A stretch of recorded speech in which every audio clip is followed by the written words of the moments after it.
welcome back. I hope all of you all are doing fine.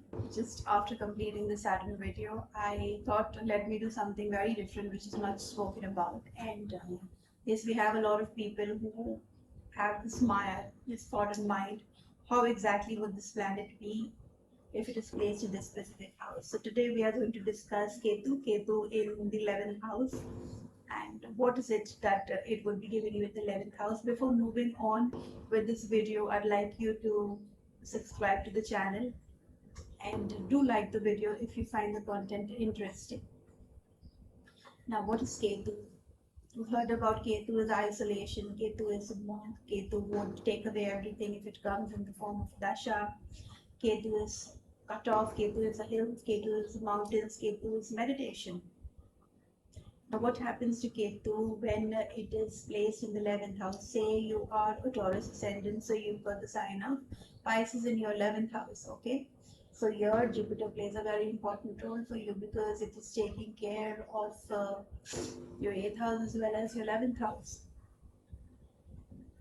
Now, what if Ketu comes and sits over here in sign of Jupiter? Now, which is spiritual. Ketu will support something which is self-development. Ketu will support research and development. Ketu will support kids. Now, Ketu in the 11th house over here, say you've got Ketu in the sign of Pisces in the 11th house. That means you've got Purva Bhadrapada, Uttara Bhadrapada, and you've got Revana. Now, Purva Bhadrapada belongs to Jupiter. Uttara Bhadrapada would belong to Saturn. And then comes Revati. Now, whenever you have Ketu here, firstly you need to understand for any dasha to give its results, you need to check in the customs which house is going to get activated. No planet on earth could guarantee you, okay, the 11th house, the 12th house, or else a first house, or else a 6th house. There will be other cusps, as in other houses also involved. As in there could be some planets are tenanted in that specific planet's house.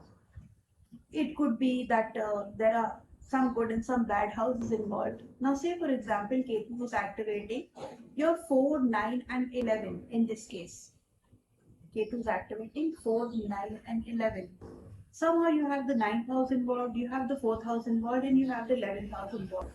First and most important thing is you need to see the dignity of Jupiter, because here Jupiter, Ketu is sitting in the sign of Jupiter. So how good is the depositor? How good is Jupiter placed over here?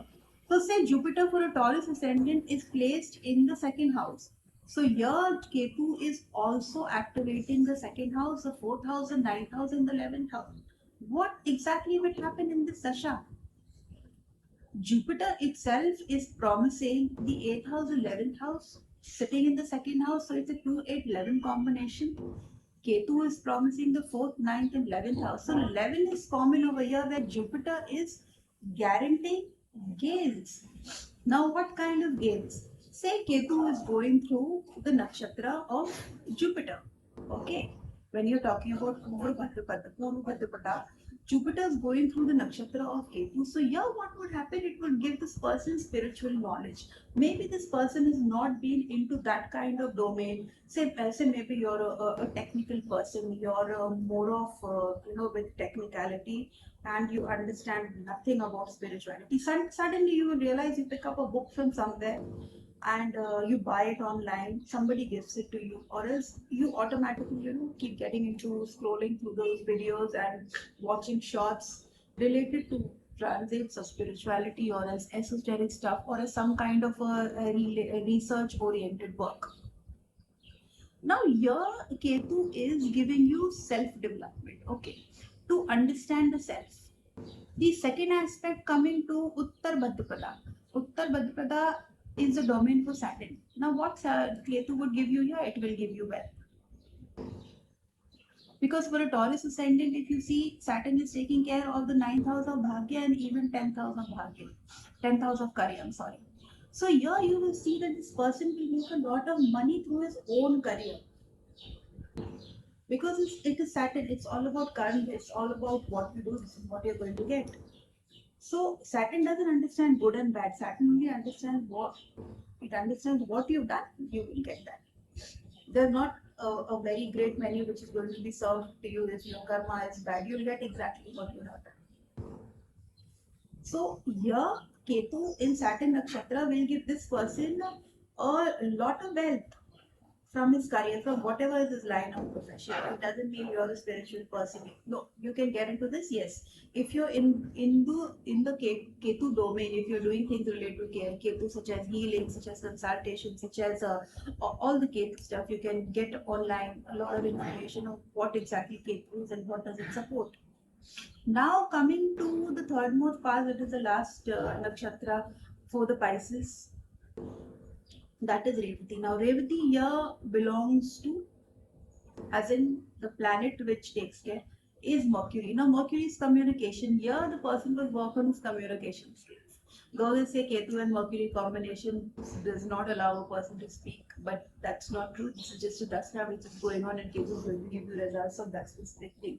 Here it has no connection with Mercury. But yes, it's transiting through Mercury, so it will automatically give you that result. Mercury.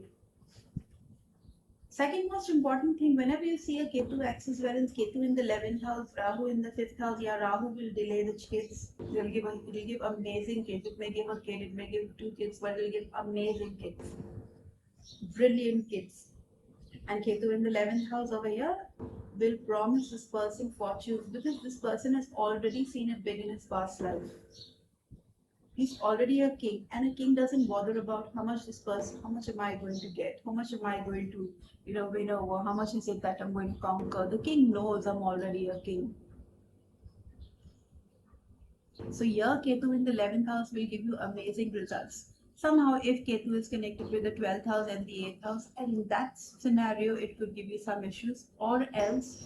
Also, it depends upon whether the 12th house and 8th house has some kind of link with the 12th house. It could be a Ketu is also activating the 12th house, but for the significance of the 12th house, Ketu doesn't have any kind of prominence. So it is very, very important for you to understand when you watch things, when you read things, you need to understand your chart first. You need to understand the alignment. Just by seeing Ketu 11th house, oh, I'm going to come through a Ketu Dasha, 11th house, I'm going to lose everything, all the wealth that I have, I'm going to lose. Keep minimum on your name. Say if you've got a lot of properties, you've got, see, Ketu is a monk. Ketu doesn't like much. But it doesn't mean that the monk doesn't have much. It has the most, you could say. The monk has the most, he's got the, you could say, the wisdom which no wealth can buy. So it's the richest. Today in Kali Yuga, if you have wisdom, then it's when you will not bother about wealth. Wealth is essential, but wisdom is more important than wealth. If you don't have wisdom, you will not be able to take care of the wealth. Don't get overboard with earning money. If a Ketu is 11th house, don't leave it. Ketu is a brand, so with the Ketu Dasha, you may land up being a brand. Your product may land up being a brand. Anywhere where Ketu is in connection with Venus, automatically you will see a brand coming up. So I hope most of you all are blessed with 11 Ketu because it is one of the best positionings to have.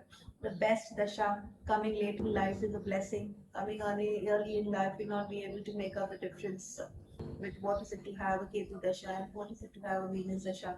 It's always good to have a Ketu dasha, when you are on those spiritual lines.